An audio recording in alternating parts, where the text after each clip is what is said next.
Well, onward, onward to one more of the great exertions, yeah, the great endeavors, Amir says, yeah. Hmm. And this one, like the others, the instruction is rather straightforward, right? When the negative is not around, when an unwholesome state is not around, don't invite it.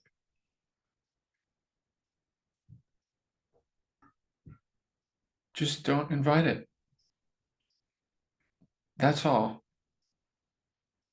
You know, I every time I really appreciate these.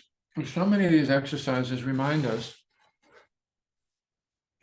Um, it's one of the first insights that we have in these practices, and they're not the happiest insights initially.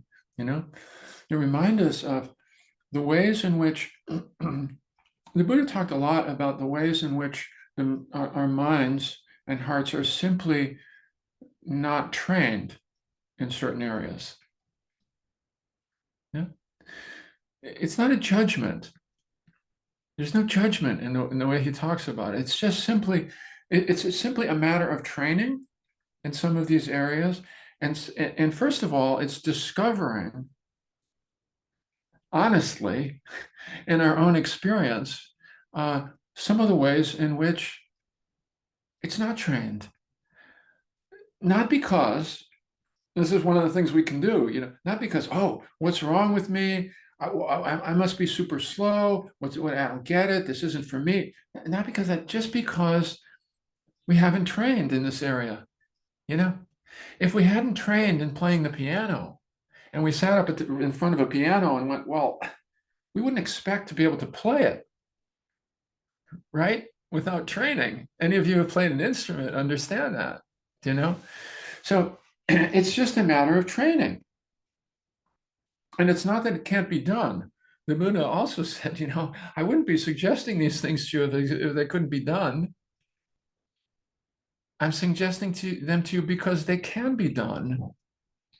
They can be done, but they involve training. They involve training. And in a way, one way to see this is that from the Buddhist point of view, is that developmentally, a lot of wonderful things have happened.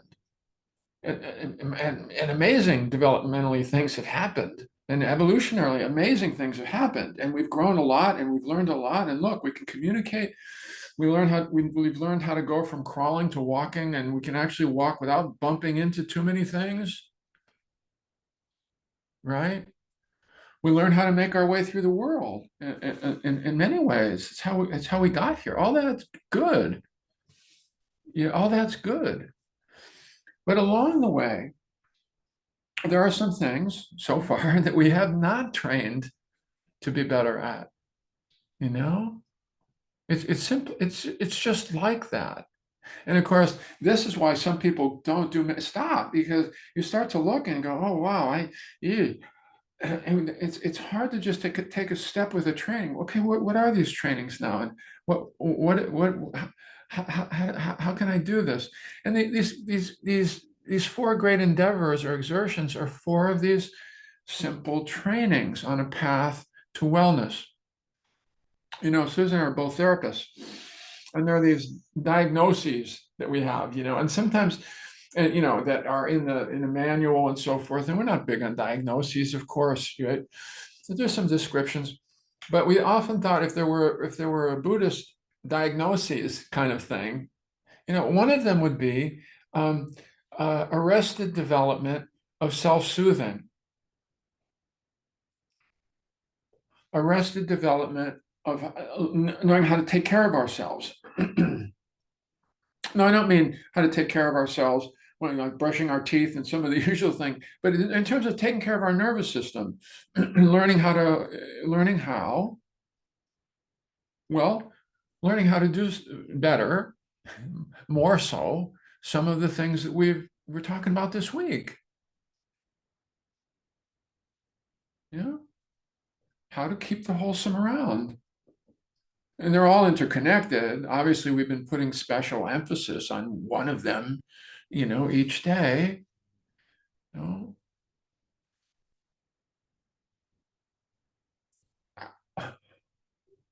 how to not invite the negative. What a lovely idea. It's a good idea, right? If you could just imagine that. If I move through my life with having developed this skill of simply not inviting negative thoughts or feelings to come in and to take root in there and to gain traction in there, and then to start to release, as Susan was saying yesterday, these toxic, not so good chemicals in our body and in our bloodstream. Of course, I don't want to do that. Of course, I want to stop doing that. I mean, of course I don't want to invite stress. Right? We would all agree with that.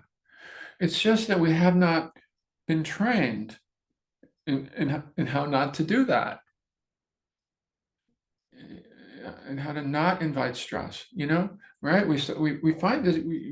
Right. We know this. This is a direct experience. You've all had this. Things can be moving along, and it happens in meditation, but it certainly happens in our lives. Where things are going along okay, and then what happens? It could be a memory. It could be something we hear. It could be something we see. But there's a natural or slight orientation with the wandering mind to get into trouble, to just create trouble. To create a little bit of discord, a little bit of dis-ease. And the Buddha said one of the first things we have to look at, and all of his teaching, one of the first things we have to look at is more honestly and carefully begin to see our patterns of how we create distress for ourselves. Because if we don't see it and feel it, as Susan spoke to so elegantly yesterday, then we can't take another step with it at all. It's just rolling along. This is kind of the water we swim in. Sometimes I'm in a bad mood, and sometimes I'm in a good mood. This is the way it is. This is just the way it is. This is the way life is.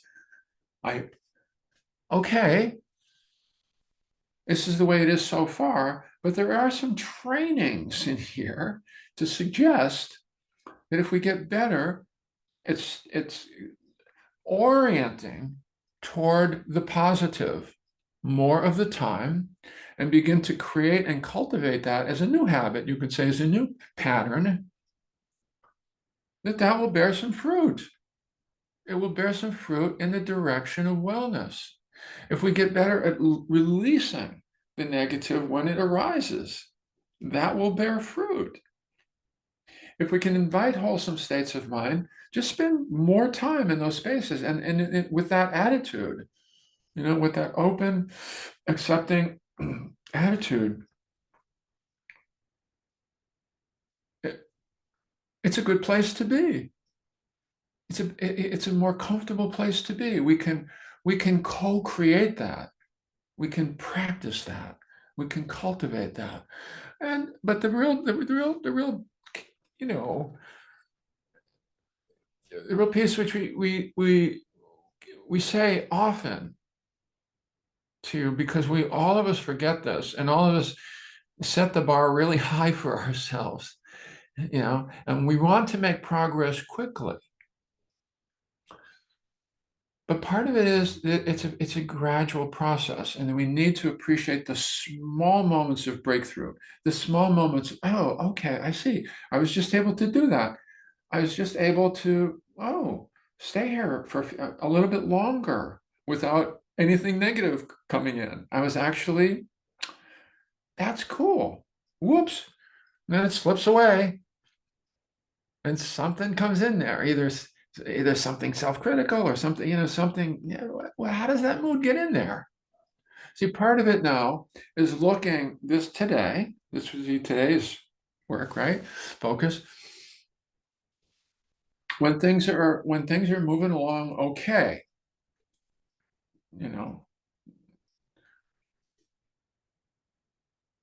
don't invite the negative. See if you could just keep it out when it comes knocking on the door. But you have to be awake to see that. You see, this is where mindfulness comes in. You got to see that. Sometimes we're in that mood before. How do I get here? Right? Just like, let me start. This is just one of those junctures, in our experience that we want to start paying attention to. The going is good. How does it go off the track? I'm in a certain kind of flow here for a few minutes. Okay, well, now I just want to pay attention to how that might go off the track. I just want to pay attention.